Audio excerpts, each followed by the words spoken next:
Airbus's 2025 outlook is unknown as many challenges persist across the business, but it holds its initial forecasting firm. Several months ago, the European plane maker announced its intent to deliver 820 aircraft across its commercial airplanes division by 2025, an increase from the previous year. That forecast assumed that the broader operating environment would stabilise or improve over the following year to ensure that this delivery target would be within reach.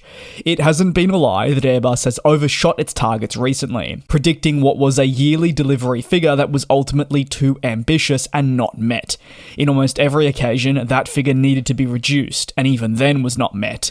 However, with fresh challenges ranging from new tensions within the United States to a global engine supply chain crisis that must be addressed in 2025, just what is impacting it now? Firstly, one of Airbus's most substantial challenges is the ongoing ability to deliver aircraft on time to airline customers, with delays consistently ballooning. Only recently did Wizz Air confirm it would experience another delay in acquisition efforts for its upcoming A321XLR. This crucial single-aisle jet was meant to enter service in March, but now has no new expected delivery date. Qantas has also been forced to delay the launch of its A350-1000 ULR ops and the XLR launch too in recent years for a host of reasons, really preventing its growth. And like I said, they wouldn't be alone. These are just two examples that come to mind, but I could probably list off 10 to 15 other airlines that are feeling something similar. While each customer's set of circumstances can vary and their impact will significantly adjust depending on those very said set of circumstances, each respective airline would at the very least agree that this represents a far from optimal scenario for them. Airbus still struggles to produce aircraft on time, largely due to a supply chain crisis impacting the fundamental delivery of fuselage parts to its production floor and even engines. That same challenge with engines also results in the reason why we're seeing so many aircraft being forced to be grounded right around the world, with these being next generation equipment. For instance, you've got Pratt & Whitney engines due to maintenance, parts and reliability woes.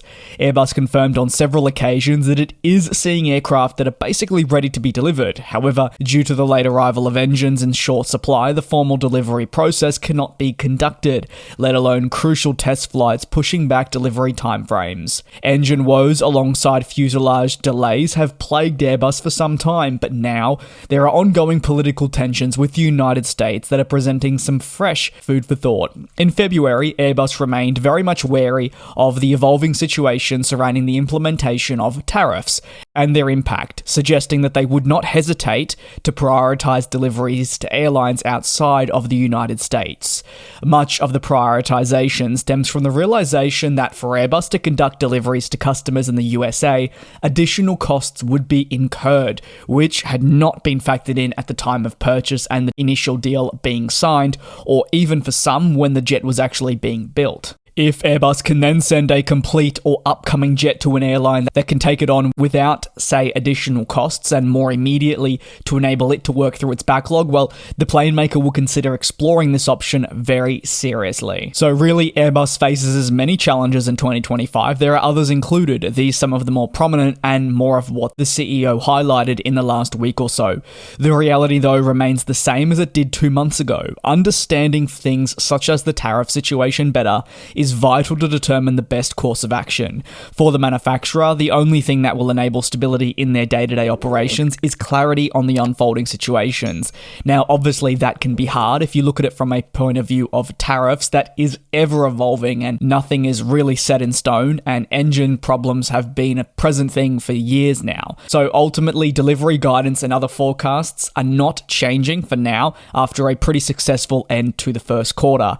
However, this could change in the coming months if necessary, when Airbus also has customers such as Delta confirming that they would delay acquisition efforts of new Airbus planes if additional costs were incurred. Well, you can see exactly why I'm saying it would throw further curveballs. Keen to hear your take on this down below in the comments. Thanks a lot for watching, take care, be safe, and I'll see you tomorrow.